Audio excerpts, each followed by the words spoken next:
Selamat malam, Bapak, Ibu, saudara-saudaraku sekalian yang kami kasih dalam Tuhan. Selamat Hari Paskah. Saudara-saudaraku sekalian, Yesus sudah bangkit. Karena kebangkitannya, maka kita yang percaya kepadanya, kalau kita mati atau meninggal, maka kita juga pasti dibangkitkan. Karena apa? Karena Yesus sebagai yang sulung dari semua orang yang meninggal. Firman Tuhan mengatakan itu dalam 1 Korintus 15 ayat 20. Jadi saudaraku sekalian, kalau kita percaya pada Yesus, kalau kita meninggal, jangan takut. Kita juga pasti dibangkitkan. Seperti Yesus yang pada hari Paskah kemarin kita peringati, dia bangkit dari kematian. Amin saudaraku sekalian. Nah saudara-saudaraku sekalian, kita akan memulai acara kita pada malam hari ini. Dan sebelumnya mari kita bersatu di dalam doa. Bapa kami di sorga, kami bersyukur atas kesempatan pada malam hari ini. Kami berdoa kiranya, ya Tuhan, kuduskan kami, dan biarlah roh Tuhan berkuasa atas kami, menerangkan segala firman kepada kami, sehingga timbul iman di dalam hati kami. Terima kasih Tuhan, kami memulai acara ini hanya di dalam nama Tuhan Yesus. Amin. Saudara-saudaraku sekalian, tema kita hari ini adalah Yesus penyembuh. Saudaraku, kenapa dikatakan bahwa Yesus penyembuh? Karena firman Tuhan yang berkata demikian. Jadi, kalau kita berkata Yesus penyembuh, bukan karena kita memang mau asal-asal menyatakan Yesus penyembuh, tapi karena firman Tuhan yang mengatakannya. Karena firman Tuhan yang berkata, oleh bilur-bilurnya kita menjadi sembuh.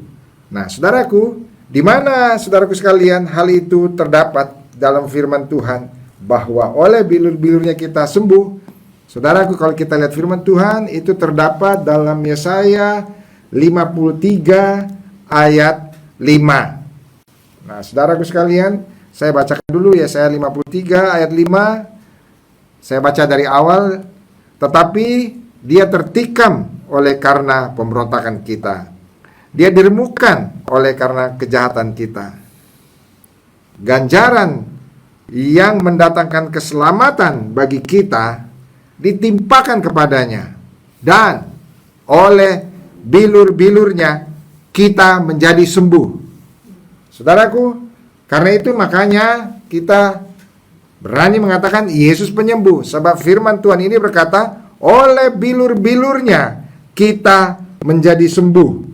Nah, saudaraku, kalau kita lihat firman Tuhan ini, Yesaya ini, kapan hal itu dinyatakan? Kapan Yesaya berkata atau bernubuat bahwa oleh bilur-bilurnya kita disembuhkan, saudaraku sekalian? Kapan itu dikatakan? Itu dikatakan, Yesaya mengatakan itu 700-an tahun sebelum Yesus lahir.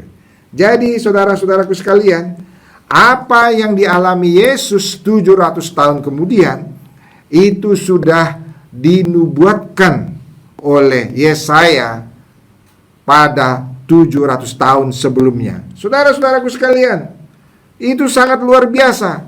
Berarti memang Nabi Yesaya ini betul-betul berasal dari Tuhan, karena dia mampu untuk mengatakan sesuatu yang 700 tahun kemudian itu akan terjadi. Itu luar biasa, saudaraku sekalian. Kalau dia berkata oleh bilur-bilurnya kita menjadi sembuh, berarti dia sudah melihat 700 tahun sebelumnya bahwa ada seorang yang berbilur-bilur. Saudaraku, kalau berbilur-bilur berarti dia dicambuk, saudaraku sekalian. Ada orang yang sudah akan berbilur-bilur karena dicambuk. Tapi dia mengatakan bilurnya itulah yang menyembuhkan. Saudaraku sekalian, itu adalah luar biasa sekali, saudaraku sekalian. Jadi sebenarnya siapa yang dinubuatkan oleh Yesaya 700 tahun yang lalu itu? Itu mengenai Mesias. Itu mengenai Mesias, juru selamat. Dan Mesias itu digenapi oleh Yesus. Nah, saudara-saudaraku sekalian, karena itu marilah kita lihat Apa yang dikatakan Yesaya di dalam Yesaya 53 ini tentang Mesias yang digenapi oleh Yesus 700 tahun kemudian. Saya akan bacakan sekarang Yesaya 53 ayat 2 sampai dengan ayat 5. Saudaraku sekalian, mari kita lihat apa yang dilihat oleh Yesaya 700 tahun sebelum Yesus naik ke kayu salib.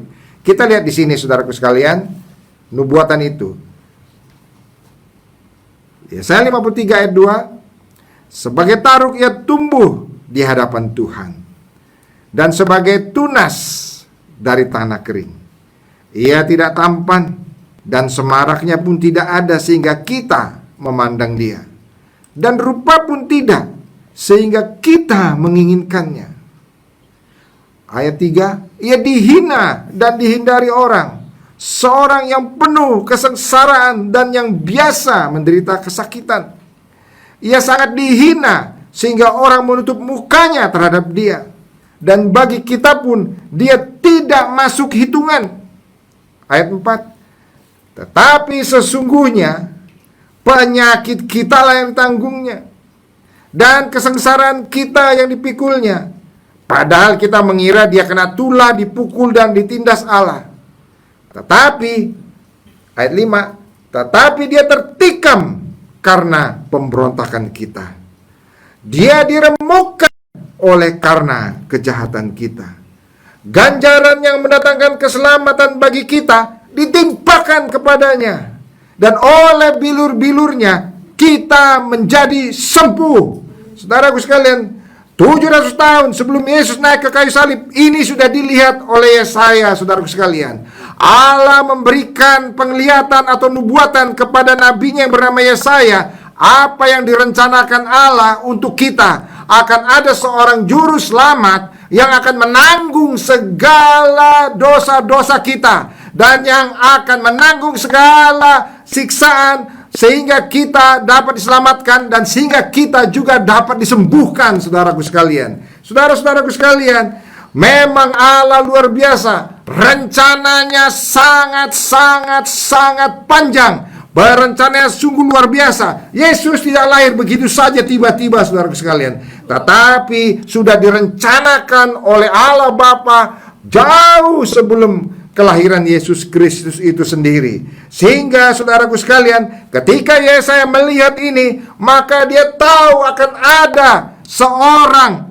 Mesias, juru selamat yang akan menderita. Sehingga dia berkata bahwa orang yang menderita itu tidak tampan. Pada ayat 2, semaraknya pun tidak ada sehingga kita memandang dia, rupa pun tidak sehingga kita menginginkannya. Ia dihina dan dihindari orang, seorang yang penuh kesengsaraan dan yang biasa menderita kesakitan. Ia sangat dihina sehingga orang menutup mukanya terhadap dia, dan bagi kita pun dia tidak masuk hitungan. Saudaraku, apa yang bisa menjadi hitungan bagi kita kalau seorang yang dihukum salib oleh zaman Romawi itu tidak masuk hitungan? Itu merupakan satu hal yang sangat hina, saudaraku sekalian. Dan saya sudah melihat, rupa pun tidak, saudaraku sekalian. Karena sebelum Yesus naik ke kayu salib, karena dia sudah disiksa sedemikian rupa oleh tentara Romawi, dia sudah dicambuk sedemikian rupa oleh tentara Romawi, maka mukanya pun tidak berbentuk lagi,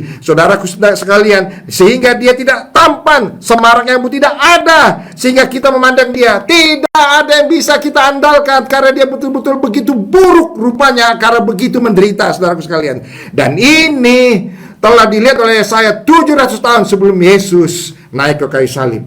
Jadi saudaraku sekalian, kalau kita lihat di sini, maka apa yang telah terjadi pada kematian Yesus Kristus itu telah dinubuatkan 700 tahun sebelumnya. Sehingga saudaraku sekalian, maukah kita sekarang benar-benar percaya bahwa sesungguhnya apa yang dialami oleh Yesus adalah sesuatu yang memang ada dalam perencanaan Allah, saudaraku sekalian. Mari kita lihat, saudaraku sekalian, firman Tuhan ini berkata, kita fokus lagi pada ayat 5. Tetapi dia tertikam oleh karena pemberontakan kita, dia diremukkan oleh karena kejahatan kita.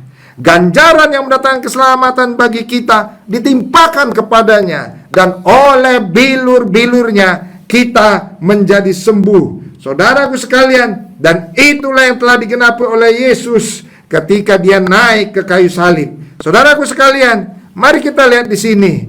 Sebelum soal kesembuhan, maka saudara dapat lihat pada ayat 5 ini. Sebelum soal kesembuhan, maka Yesus telah menanggung semua penderitaan, telah menanggung semua siksaan. Untuk apa, saudaraku sekalian? Bukan saja kesembuhan, tetapi supaya kita diselamatkan, supaya kita yang berdosa ini diselamatkan. Saudaraku sekalian, karena Yesus menggantikan kita, saudaraku sekalian. Karena firman Tuhan berkata, dia tertikam oleh karena pemberontakan kita, saudaraku sekalian. Kemudian dikatakan di sini, dia diremukkan oleh karena kejahatan kita. Kemudian dikatakan ini, ganjaran yang mendatangkan keselamatan ditimpakan kepadanya. Supaya kita selamat, saudaraku sekalian, maka Yesus mengalami satu siksaan deraan supaya kita selamat. Maka Yesus supaya kejahatan kita dibayar. Maka Yesus tertikam supaya pemberontakan kita dibayar. Saudaraku sekalian, terlebih dari kesembuhan kita, Yesus membayar semua kejahatan kita. Dosa-dosa kita ditanggungnya di kayu salib. Saudara-saudaraku sekalian, dia mencucurkan darah, dia tersiksa sampai dia mati, supaya oleh darahnya maka kita diampuni, saudaraku sekalian. Saudaraku sekalian, itulah yang Yesus lakukan. Kita telah memperingati bagaimana dia dibangkitkan pada hari Minggu ini. Saudaraku sekalian, Yesus yang mati dan dikuburkan dan ada dalam kuburan, ya saudaraku sekalian, tetapi pada hari ketiga dia bangkit, saudaraku sekalian. Itulah Yesus kita. Barang siapa yang percaya kepadanya tidak binasa, melainkan beroleh hidup yang kekal. Kalau saudara percaya kepada Yesus, kalau saudara percaya bahwa dia tertikam karena pemberontakan saudara, bahwa dia diremukkan karena kejahatan saudara, dan dia ditimpakan segala siksaan dan deraan, ganjaran yang mendatangkan keselamatan bagi kita ditimpakan kepadanya. Saudaraku, kalau saudara percaya itu, maka saudara akan menerima keselamatan. Karena itu, saudaraku, maka Yesus disebut juru selamat. Saudaraku, maukah engkau sekarang percaya pada Yesus? Saudaraku, keselamatan, pengampunan dosa, itulah mujizat terbesar sebelum kesembuhan fisik. Karena buat apa kita disembuhkan kalau kita tidak diselamatkan dari dosa? Pertama, yang utama adalah pengampunan dosa. Percaya pada Yesus sebagai Tuhan dan Juru Selamat. Maukah saudara percaya kepada Yesus sebagai Tuhan dan Juru Selamat, saudaraku? Kalau saudara mau percaya, mari saudaraku sekalian, kita akan berdoa. Dan saudara-saudara yang mau percaya pada Yesus, yang pada hari ini datang dan mengakui segala dosa-dosanya, dan tahu dan percaya bahwa tidak ada yang sanggup membayar dosanya kecuali darah Yesus, saudaraku sekalian, mari berdoa bersama-sama dengan saya. Saya akan memimpin saudara dalam doa, dan saudaraku sekalian, ikuti doa saya dengan suaramu sendiri dalam rumahmu. Dan saudara percayalah, kalau saudara sungguh-sungguh percaya, berdoa dengan sungguh-sungguh, maka Yesus pasti akan mengampuni saudara. Mari saudara, bagi saudara yang mau percaya kepada Yesus, inilah waktunya. Malam hari ini malam yang spesial. Saudara mengenal Yesus Kristus. Mungkin selama ini saudara hanya begitu-begitu saja sebagai orang Kristen, tetapi pada hari ini betul-betul percaya bahwa Yesus adalah juru selamatmu. Saudaraku sekalian, mari saudara, pada masa Paskah ini, saudaraku sekalian, pada masa kita memperingati kematian Yesus dan kebangkitannya, ada satu momen yang tepat untuk kita benar-benar percaya bahwa kematiannya betul-betul untuk saya diampuni. Kematiannya untuk saya, darahnya tercurah untuk saya. Saudaraku sekalian, mari saudara, bagi saudara yang mau, kita berdoa bersama-sama. Tuhan Yesus, saya percaya kepadamu. Ampunilah segala dosa-dosaku. Masuklah ke dalam hatiku. Basuhlah dosa-dosaku dengan darahmu yang kudus. Terima kasih Tuhan. Dan biarlah mulai malam hari ini, Engkau ada di dalam hati saya. berkuasa dalam hidup saya, mulai malam hari ini sampai selama-lamanya. Amin. Amin, saudaraku sekalian. Saudaraku, kalau saudara sungguh-sungguh percaya kepada Yesus Kristus dan sungguh-sungguh berdoa menerima Dia sebagai Tuhan dan Juru Selamat, maka percayalah saudara sekarang sesuai dengan Yohanes 1 ayat 12, maka saudara disebut sebagai anak-anak Allah. Saudaraku sekalian, haleluya, saudara adalah anak-anak Allah. Nah, saudaraku sekalian, seperti tema kita pada hari ini, Yesus penyembuh. Maka saudaraku sekalian, Yesus kita adalah Juru Selamat, tapi juga Dia adalah yang dapat menyembuhkan segala sakit penyakit kita. Karena firman Tuhan tadi, Yesaya 53 ayat 5, Dia menderita untuk membayar segala kejahatan kita. Tetapi juga firman Tuhan ini berkata, oleh bilur-bilurnya jadi sembuh, saudaraku sekalian. Saudaraku, kenapa Yesus berbilur-bilur? Karena sebelum Dia naik ke kayu salib, maka Dia dicambuk oleh tentara Romawi, saudaraku sekalian. Saudaraku, cambuknya bukan main-main, saudaraku sekalian. Cambuk dengan gagang, mungkin dari kayu atau besi itu, saudara. Maka dia mempunyai tali, bisa 3 atau bisa 6. Bisa jadi talinya berpilin-pilin yang membuat semakin sakit, saudaraku sekalian, kalau kena cambuk. Dan di ujung dari cambuk itu ada satu benda logam, besi atau timah yang begitu tajam, sehingga kalau dicambukkan kepada seorang manusia, maka begitu ditarik, maka saudara, yang terjadi adalah daging dari manusia itu sendiri pun tercabik, saudaraku sekalian. Dan itu sangat sakit, saudaraku sekalian. Dan Yesus dicambuk berkali-kali, didera berkali-kali, saudaraku sekalian, didera berkali-kali, puluhan kali bahkan, saudaraku sekalian, lebih dari puluhan kali bahkan, saudaraku sekalian. Saudaraku sekalian, karena itu Dia berbilur. Tetapi saudaraku sekalian, firman Tuhan ini berkata, oleh bilurnya kita disembuhkan. Karena itu Yesus adalah penyembuh, saudaraku sekalian. Karena oleh bilurnya kita menjadi sembuh. Saudaraku sekalian, bukan hanya bakal kemungkinan sembuh, tapi firman Tuhan berkata, oleh bilurnya kita menjadi sembuh. Saudaraku sekalian, apa yang diperlukan supaya kita bisa menjadi sembuh? Percaya saja pada firman Tuhan ini. Saudaraku, apa yang diperlukan supaya kita sembuh, saudaraku sekalian? Bukan karena saudara mengandalkan doa saya. Saudaraku, saya manusia biasa seperti engkau. Tetapi saudaraku sekalian, apa yang diperlukan supaya saudara sembuh? Saudara percaya pada firman Tuhan.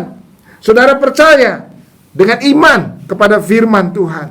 Saudaraku, Tuhan hanya memerlukan iman saudara untuk kesembuhan ini. Saudaraku sekalian, Tuhan hanya memerlukan iman saudara. Saudaraku, saudara bisa mempunyai iman. Karena apa? Karena sudah mendengar firman Tuhan. Firman Tuhan berkata, Roma 10 ayat 17, iman timbul dari pendengaran, dan pendengaran karena firman Tuhan. Saudara sudah mendengar firman Tuhan. Firman Tuhan berkata, oleh bilur Yesus saya disembuhkan. Nah, kalau saudara percaya, maka saudara beriman, maka saudara dapat disembuhkan.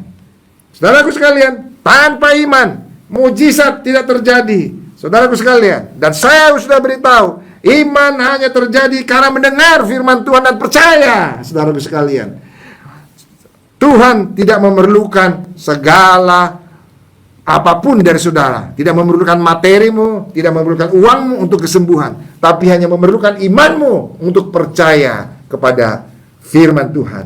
Itulah dasar satu-satunya kesembuhan yang saudara miliki, saudaraku sekalian. Karena firman, bukan karena kehebatan seorang pendeta, saudaraku sekalian, tapi karena imanmu sendiri, saudaraku sekalian.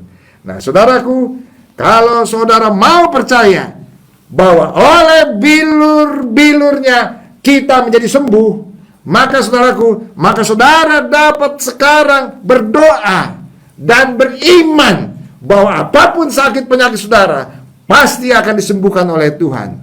Saudaraku sekalian, apapun sakit penyakit saudara, mungkin penyakit saudara sudah berat, udah tahunan, dan sulit disembuhkan. Itu pun kalau saudara percaya firman Tuhan berkata oleh bilur Yesus, maka penyakit kita disembuhkan. Apapun sakit saudara, mungkin sakit kanker, atau sakit jantung, atau sakit pada matamu, atau mungkin sakit virus yang tidak ada obatnya, seperti COVID-19 ini, saudaraku sekalian, itu pun dapat disembuhkan oleh Tuhan. Saudara, sakit kanker apapun, stadium berapapun, saudara disembuhkan oleh Tuhan. Apapun sakit saudara, baik yang berat atau yang ringan, semua sama. Hanya memerlukan iman untuk supaya saudara sembuh. Tidak ada bedanya, saudaraku sekalian. Maukah saudaraku sekalian sekarang percaya kepada firman Tuhan? Apapun sakit saudara, maka pada malam hari ini dapat disembuhkan. Saudaraku, siapa yang mau percaya kepada Tuhan akan kesembuhannya? Saudaraku, mari kita sekarang berdoa bersama-sama. Kita akan berdoa untuk kesembuhan saudara-saudara.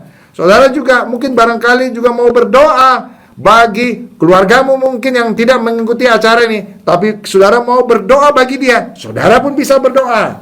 Saudara cukup beriman, saudaraku sekalian. Iman saudara yang dapat menyembuhkan keluargamu yang sakit. Mungkin orang tuamu sakit di kampung sana, tetapi dia tidak mengikuti acara ini, tapi engkau berdoa, bersepakat dengan firman Tuhan bahwa oleh bilur Yesus orang tuaku sembuh, maka orang tuamu akan sembuh. Saudaraku sekalian, percayalah bahwa Yesus tetap sama, bahwa dahulu, sekarang, dan selama-lamanya dia tetap sama dan kuasanya tetap sama, saudaraku sekalian. Karena itu saudaraku, mari kita semua bersama-sama kita akan berdoa, bersepakat bersama-sama. Mari kita tundukkan kepala dan saudara taruh tempat di mana saudara sakit. Saudara taruh mungkin di dada saudara kalau saudara sakit COVID-19. Saudara taruh juga mungkin di dada saudara kalau saudara mungkin sakit paru-paru atau sakit jantung. Saudaraku, saudara taruh di tempat di mana saudara sakit. Kita akan berdoa untuk kesembuhan saudara atau orang yang saudara doakan untuk sembuh. Saudaraku, mari kita berdoa.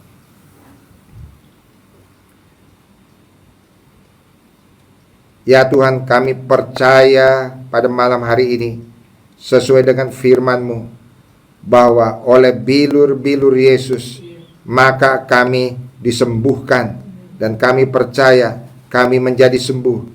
Firman-Mu iya dan amin. Kami percaya pada firman-Mu, oleh bilur-bilur Yesus kami menjadi sembuh. Oleh bilur-bilur Yesus saya menjadi sembuh. Oleh bilur-bilur Yesus kami menjadi sembuh. Terima kasih Tuhan Yesus. Di dalam nama Tuhan Yesus. Amin. Saudaraku sekalian, terimalah kesembuhan dari Tuhan. Percayalah kepadanya, dan Dia tidak akan mengecewakan engkau. Kalau engkau meminta, maka engkau akan mendapatkan. Saudara-saudaraku sekalian, saudara mungkin juga dapat lihat ada nomor yang ada pada layar. Jadi kalau saudara masih mau terus didoakan secara pribadi, saudaraku sekalian, silakan hubungi nomor yang ada pada layar itu, saudaraku sekalian. Atau kalau mungkin saudara mau menyatakan kesembuhannya, karena ada beberapa yang menyatakan kesembuhannya juga menghubungi kami. Dan saudaraku, saudara mau menyatakannya, saudara bisa hubungi nomor yang sama itu pada layar di bawah ini. Jadi saudaraku sekalian, mungkin saudara juga sudah sembuh, saudara juga dapat laporkan di sana, bisa dibagikan sehingga bisa jadi berkat bagi orang lain. Nah, saudara-saudara, ada satu hal lagi sebelum kita menutup. Saudara-saudara, saya tahu ada beberapa orang dari saudara yang rindu untuk dibimbing, untuk supaya saudara juga bisa menjadi pendoa bagi orang lain, untuk berdoa bagi orang sakit yang lain. Saudaraku sekalian, berdoa bagi orang sakit itu bukan hanya pendeta saja yang bisa berdoa bagi orang sakit, tapi setiap orang yang percaya sesuai dengan firman Tuhan. Kalau dia percaya sesuai dengan firman Tuhan, siapapun orang percaya, kalau dia berdoa bagi orang sakit, dia dapat dipakai Tuhan untuk orang lain yang sakit itu menerima kesembuhan. Jadi saudaraku sekalian, bagi saudara yang mau melayani, karena saudara ingin supaya saudara mendapatkan satu pelatihan untuk saudara supaya dapat melayani orang lain, mendoakan orang lain, walaupun pada masa stay at home, di rumah aja sekarang ini, saudara juga bisa tetap mendoakan orang lain. Saudara nggak perlu datang langsung kepada orang yang saudara mau doakan, Kalau ada keluarga saudara atau teman saudara yang sakit, setelah saudara dilatih, saudara bisa mengangkat telepon, lalu kemudian mengontak orang itu, dan saudara bisa mendoakannya langsung melalui telepon, saudara sekalian. Percayalah, Tuhan sanggup bekerja bahkan melalui telepon atau melalui online seperti ini, saudaraku sekalian. Nah, saudara-saudara, bagi saudara-saudara yang ini khusus, yang memang mungkin sudah sering mengikuti acara ini, lalu sekarang rindu untuk supaya saudara dapat melayani, saudara dapat menghubungi nomor yang ini. Ini berbeda dengan yang tadi, saudaraku sekalian. Nomor ini adalah nomor di mana saudara akan dilatih untuk supaya saudara mengikuti pelatihan untuk mendoakan orang sakit. Saudara juga dapat dipakai Tuhan, apalagi pada masa-masa sekarang ini. Banyak orang yang sakit, saudara dapat dipakai Tuhan untuk melayani orang sakit. Saudaraku, saudara adalah orang yang spesial di mata Tuhan. Saudaraku, bukan hanya pendeta yang spesial, saudara pun spesial di mata Tuhan. Sehingga saudara juga dapat dipakai oleh Tuhan. Saudara, mari, bagi yang mau melayani Tuhan, saya akan berdoa khusus bagi saudara yang mau melayani Tuhan. Saya akan berdoa sebelum kita mengakhiri acara ini. Mari kita berdoa. Bapa kami yang di sorga, kami bersyukur kepada setiap orang yang mau melayani Tuhan, dan mereka mau dilatih untuk dapat mendoakan orang lain. Bapa di sorga, kami berdoa kiranya Tuhan memberkati mereka, memimpin mereka, biarlah Roh Kudus-Mu yang mengajari mereka, sehingga mereka dapat menjadi seorang yang dipakai Tuhan untuk menjadi berkat bagi orang lain. Terima kasih Tuhan, di dalam nama Tuhan Yesus. Amin. Amin, saudara-saudara sekalian. Sungguh saya sangat senang sekali berjumpa dengan saudara pada malam hari ini.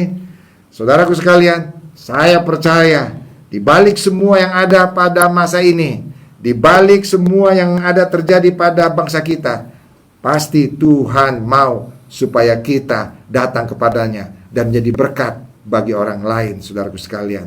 Saudaraku sekalian, kita tetap doakan bangsa kita. Kita tetap doakan supaya saudara-saudaraku sekalian, Tuhan datang dan memberkati bangsa kita dan melenyapkan segala pandemi ini dari bangsa kita dan dari kota kita. Hanya Tuhan yang sanggup melakukan mujizat itu, saudaraku sekalian. Dan doakan juga pemerintah kita supaya Tuhan memberkati pemerintah kita, ada hikmat untuk memimpin bangsa dan negara kita. Terima kasih, Tuhan memberkati kita semua.